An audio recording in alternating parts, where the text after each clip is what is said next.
Hey, this is April, and this show, SetSet Show, discusses cannabis, psychedelics, and altered states of consciousness generally. It's intended for audiences 21 and over. Also, I am not a medical expert.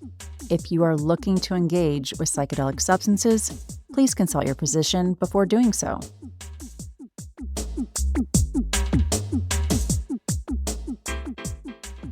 Welcome back. I'm April Pride, your host of SetSet Show, a resource for everyone curious to safely explore the use of cannabis and psychedelics for their clinically proven therapeutic potential. If you like what we share on this show, please rate and review us wherever you listen to podcasts. It really does help more people find the show. Are you ready to explore how psychedelics can unlock creative potential? Join me live for Psychedelic Salon on Monday, February 3rd at Town Hall, Seattle, as we explore psychedelics and creativity, diving into how altered states of consciousness shape the creative process for artists, writers, and musicians. We'll sit down with Seattle luminaries like Tim Keck, co-founder of The Stranger and The Onion, whose bold approach to storytelling has redefined creative media. If you haven't listened to last week's episode featuring Tim's Mush Love podcast, definitely go back and have a listen. Our other featured guest for this upcoming salon is fine art photographer Rachel Demy, whose first photography book, Between Everywhere, depicts life backstage while touring with Death Cab for Cutie. Rachel's also the guest on today's episode here on SetSet Show. More on that in a minute. Back to February 3rd's Psychedelic Salon. As we dive into psychedelics and creativity, you can expect an honest, thought-provoking conversation about the intersection of psychedelics, creativity, and self-expression. Whether you're curious about these tools or already integrating them into your practice, you'll leave inspired and informed. Tickets are limited, so reserve yours today at townhallseattle.org, which I've linked to in the show notes of this episode. Psychedelic Salon is hosted by me at Town Hall Seattle on the first Monday of each month. You can sign up for SetSet's newsletter for information on each month's topic and featured guests. Featured guests like Rachel Demy. From our first call, I was like, whoa, this woman has lived through so much in just the last few years, and much of which, from ADHD to Vyvanse to divorce, I could relate to and covered on this show during season 4, Ketamine for Depression, Divorce, and Dependency, episodes 51 through 57. Rachel and I caught up for a quick recording session ahead of the upcoming salon so you could get to know her and her work. Enjoy our conversation, and if you're in Seattle, I'll see you at the salon. Hi, Rachel. Thank you so much for joining me here today. Thank you for having me. Yeah, so we're joined by Rachel Demy, who is going to be one of the guests at an upcoming psychedelic salon on February 3rd at Town Hall, Psychedelics and Creativity. And she came to me by way of another Seattle female artist, Amanda Manitak. And so I've done a little digging on you. One of the things that I found interesting about you is that you came to photography through music and managing bands. So I'd love to hear a little bit about, how that evolved. Well, it's funny. I did get my first camera when I was 7, which was like a Mickey sort of Instamatic, the Mickey-matic. I didn't have anybody in my life in terms of grown-ups cultivating this love of photography. My dad wasn't a photographer. A lot of people who come to photography usually have someone who showed them how. And it was still offered in public school, but it was the class that cost money, like supplies, fees. So I never took a photography class. I would just kind of shoot around and then started taking more of an interest in it in my 20s. And when I became a tour manager, I just thought, well, this is a really great opportunity to bring my camera along because I'm going to a lot of places I've never been before. And I feel very fortunate that at that same time, a few years later, Instagram came on the scene, and I was a really early adopter of Instagram. So for a couple of years, I was just documenting tours and showing my film photos via whatever social media was available at that point, Facebook. I started to get some feedback of oh, you're kind of good at this. And then Instagram happened and it became so much more immediate.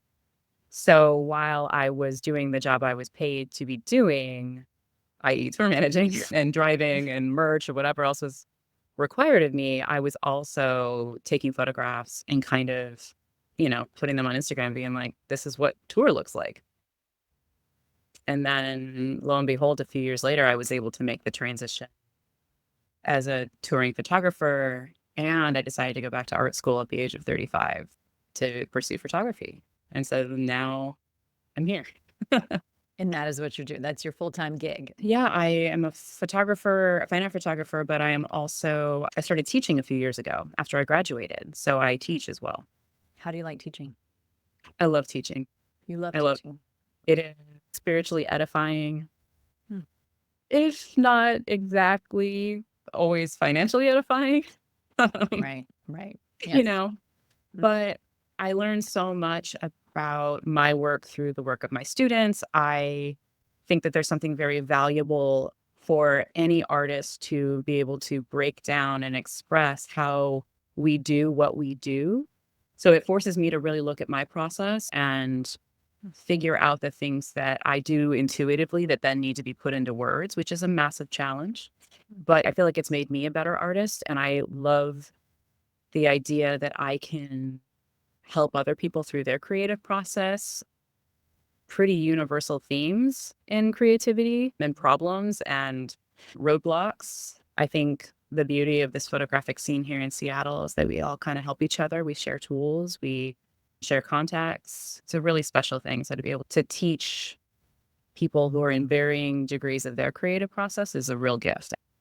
Yeah, the about page on your website, racheldemy.com, Mm-hmm. has awesome Northwest photographic resources list for Yeah. anyone that's listening that's curious. It's really helpful. I'm like, oh, I mean, I'm not a photographer, but I could see how that would be helpful for people who are. Yeah. There are a lot So of good people doing cool things. yeah. So how do you document your process? Yeah. I think because I'm a really kinesthetic learner, I learn so much by doing and doing over and over and over again. Growing up as a kid, was never really good at practicing things, good at stuff. And I started to realize over the last few decades that practice and forming that muscle memory is just a different kind of memory if your working memory or your procedural memory isn't very good. My procedural memory is horrible. Like sometimes I Yeah. feel like when I do things that are technical, I have to reapproach them the first time every single time. But with photography, the beauty of that is that it is so physical. And so there is something about making your body do something multiple times over and over again that it becomes easier to access. You could annotate your own book. For someone that doesn't have a process, you certainly do Mhm. have incredible work out there. And your book, Between Everywhere, Mhm. is behind the scenes touring with Death Cab for Cutie. So, and it's just that band. I'm guessing there's also bands that they toured with that are documented or? So in my book, I focus solely on Death Cab. In the back, where I wrote about my experience touring, my publisher and I decided it would be really fun to include a couple photographs of particularly women that I had toured with because it was very heavy in the male energy in that book. But that book was really interesting. It came at a really interesting time. I had quit touring professionally as a tour manager. I had stepped into this role as more of a professional photographer instead of an amateur.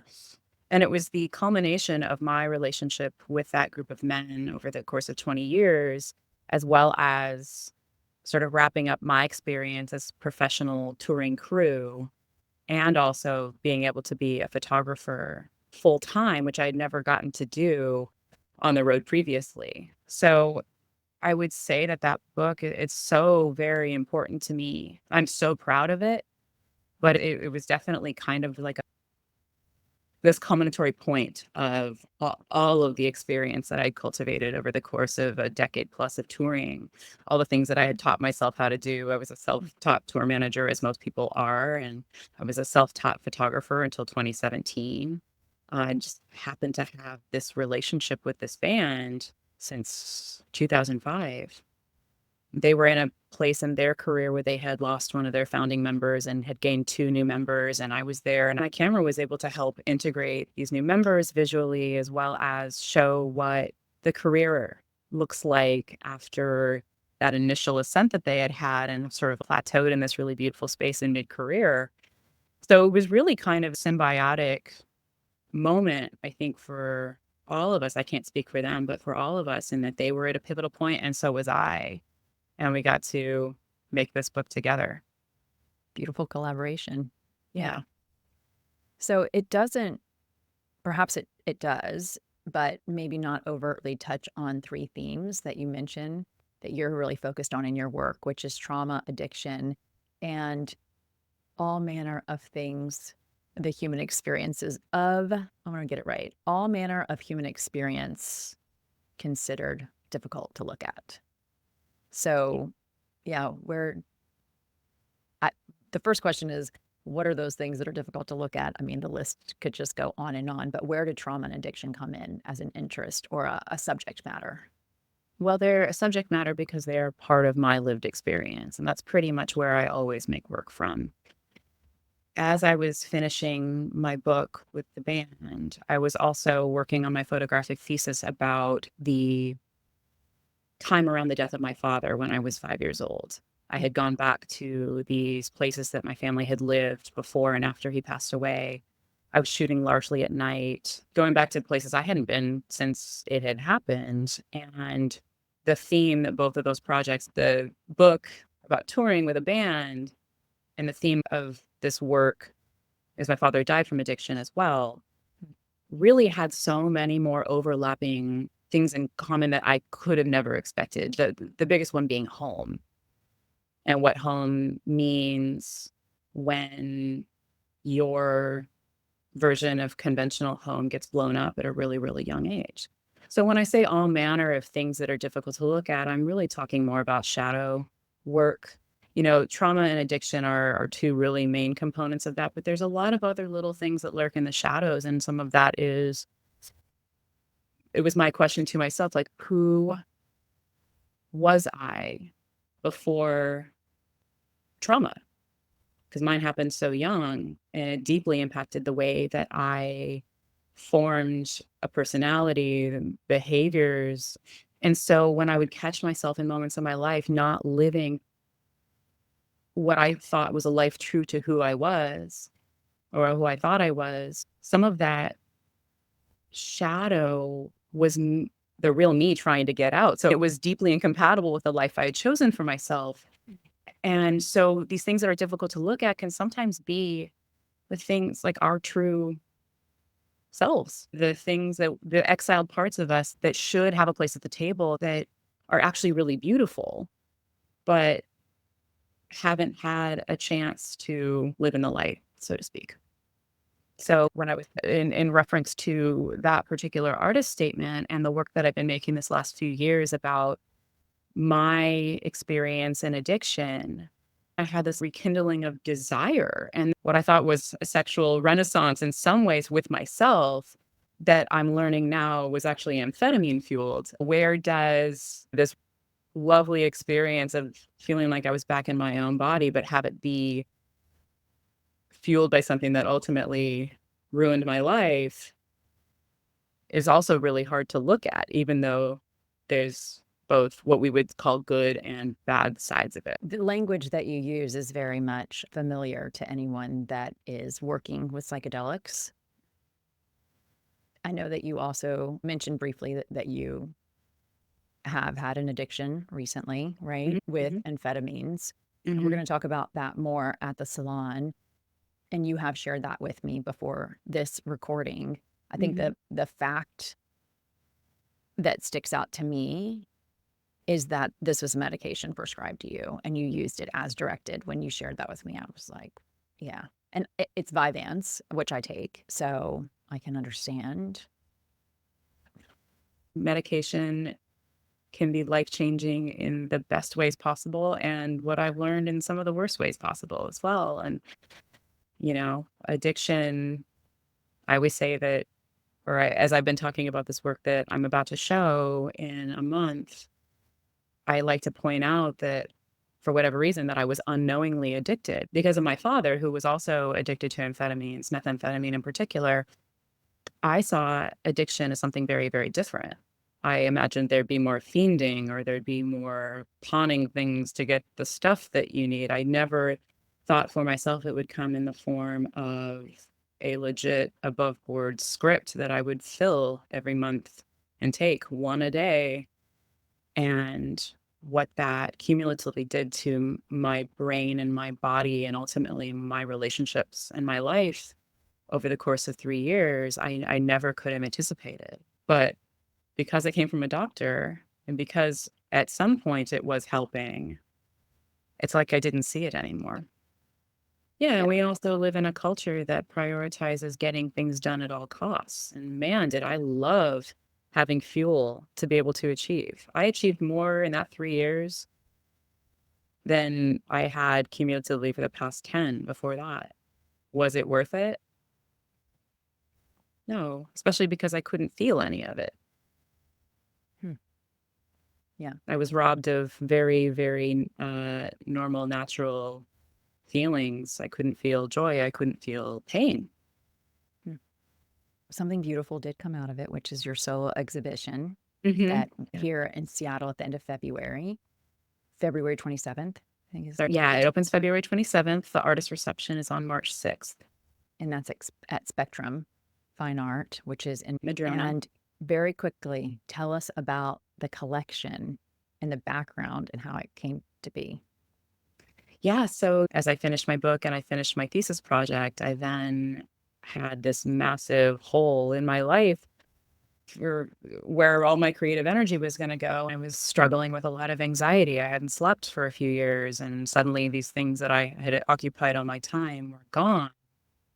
When I was really at my most anxious, I began walking around at night because I didn't know what else to do with that energy.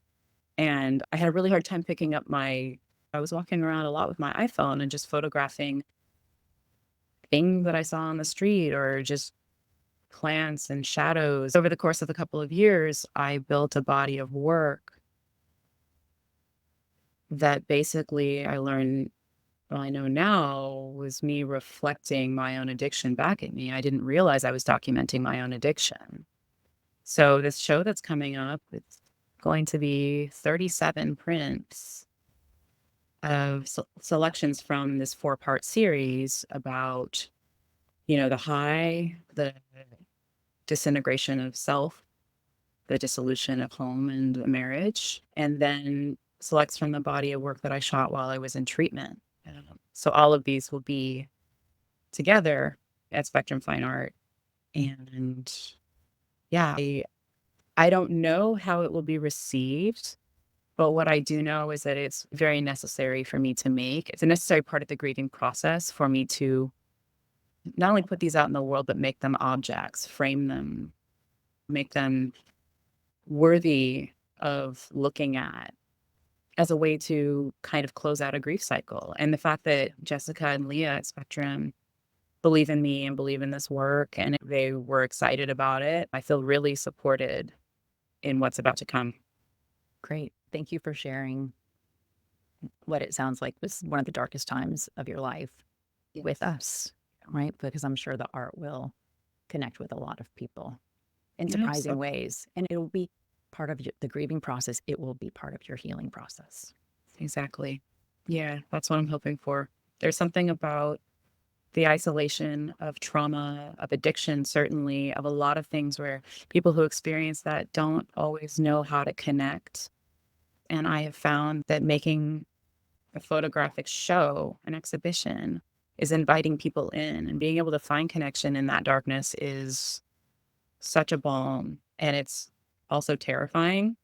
And so, like, I'm kind of scared shitless right now, but I also know that that connection is so healing. And if in any way someone can see their experience in that, even better. Thank you so much for your time. I'd like for you to tell everyone where they can find you on social media and your website. My name, which I've Googled it a few times, I might be the only one. www.racheldemy.com. And I'm Rachel Demy on Instagram. Thank you for joining me for today's episode. I'm your host, April Pride. If you liked what you heard, please rate and review Set Show wherever you listen to podcasts. It really does help more people find our show. And special offer just for our podcast listeners. Enter discount SHOW20, that's SHOW 20, checkout for 20% off SetSet psychedelic cards. Our powerful set and setting in a box. Check out the show notes for a link and make your next journey extraordinary.